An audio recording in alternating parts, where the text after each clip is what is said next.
This is former Indiana basketball player Brian Evans, and you're listening to Indiana Sports Beat with Jim Coyle.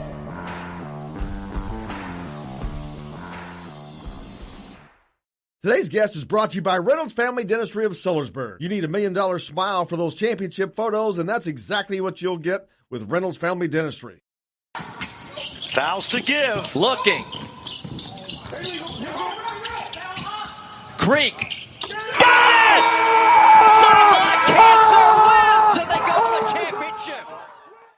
Tell me that Eli Manning can't be exciting. I say otherwise, and Mo Creek does too, as he leads Sideline Cancer into the championship game of the TBT tomorrow night. He did that last night. But Mo Creek, welcome back, man. I appreciate it.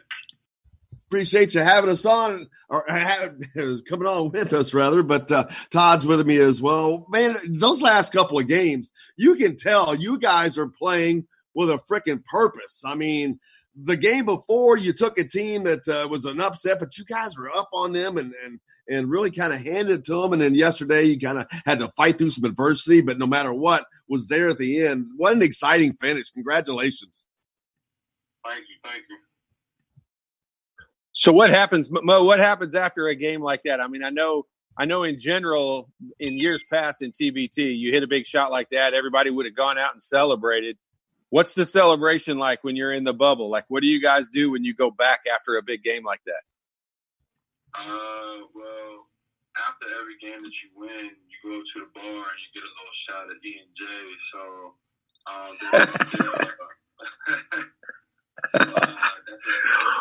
Did they limit you to one? After you hit a shot like that, surely you get more than one.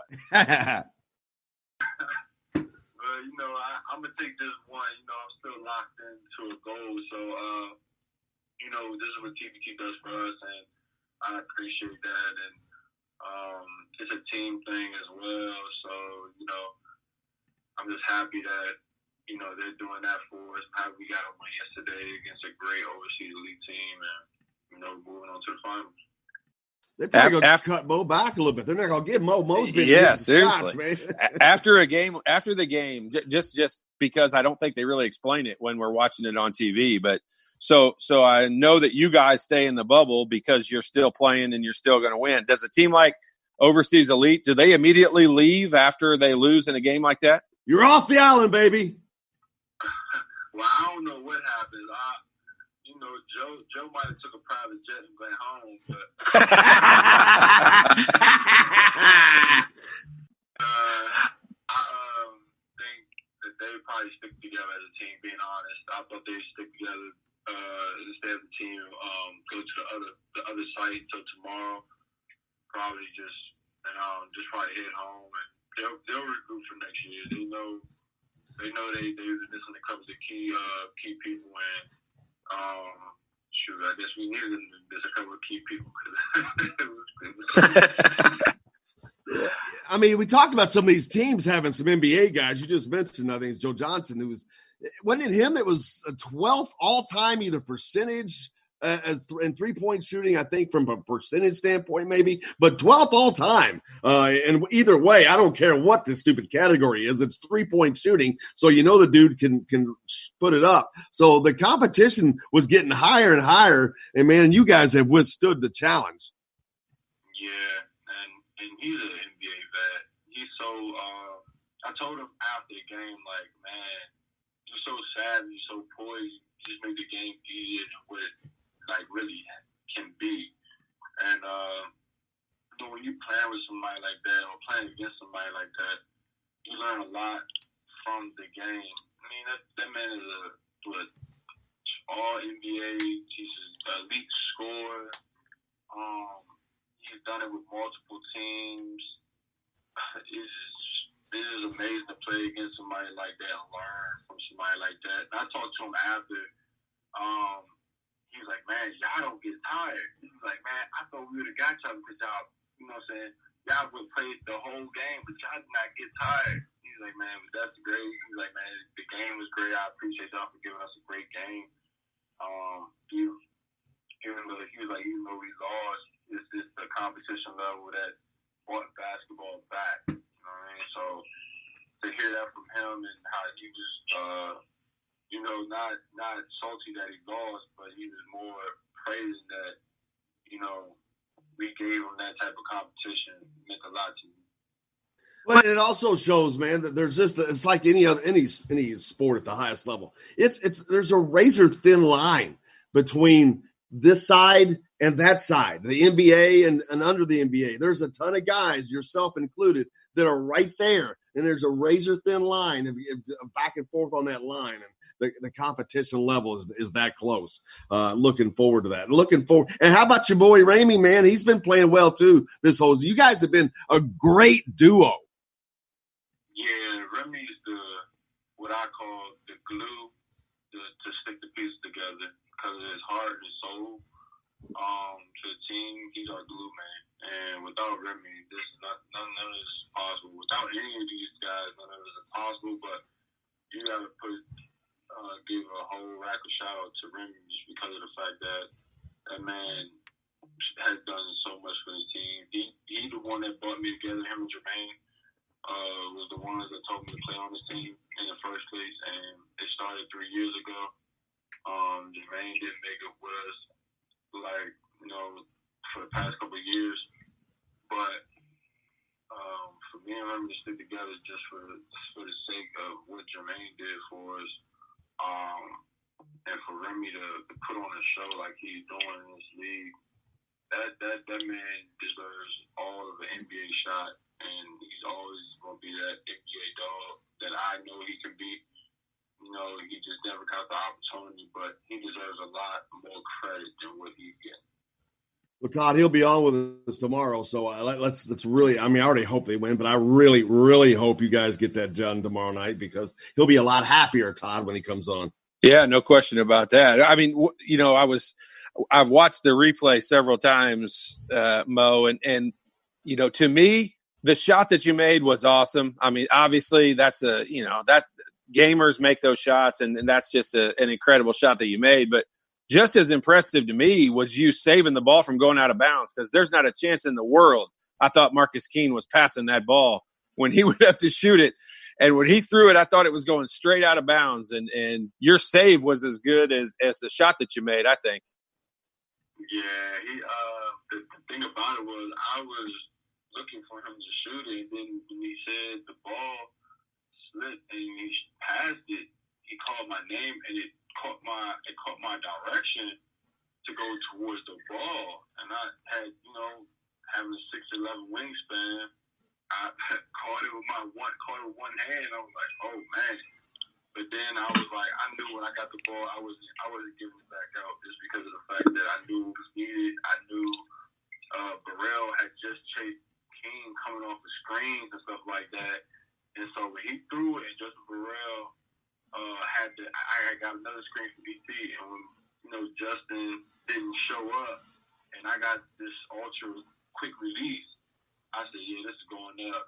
And when I shot it, I knew it was going in. I had just missed one that went in and out like a couple plays before, and I was mad about it because I think that was the game winner also. And then they tried to get it back out.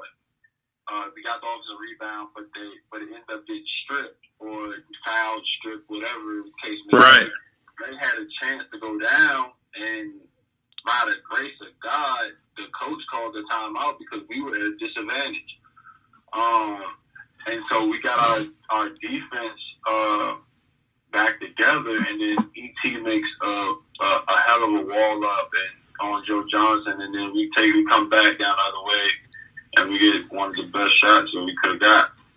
Yeah, no doubt. It was awesome. But I remember, I saw that save when it happened live, and I knew it was really quick, and so I went back and watched it, and it was – you know what happens in that case. The guy goes up to shoot it. He shoots a lot anyway, which is fine because he's a great shooter. But as soon as he shoots, you start to go to the rim to get the rebound. And you're right. You heard something because I saw you kind of step backwards, and the save was as good as the shot that you made. So it was fun to watch. But man, that was big time. Not a lot of guys make that shot.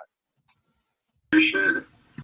So now you guys, you got a day off, Mo. You can't go anywhere, so you can't go out to the mall or anything like that as you prepare for a championship. I know you guys will get to do some practice shoot around or whatever, but how do you kill the time other than that? Are you on video games or because you guys are locked away in the bubble? What do you do to kill the time? I would just stick with my guys. I'll play video games here from time to time. I'll watch my shows from time to time. But the bubble doesn't faze anybody on this team. You know, some people just can't live without leaving the house.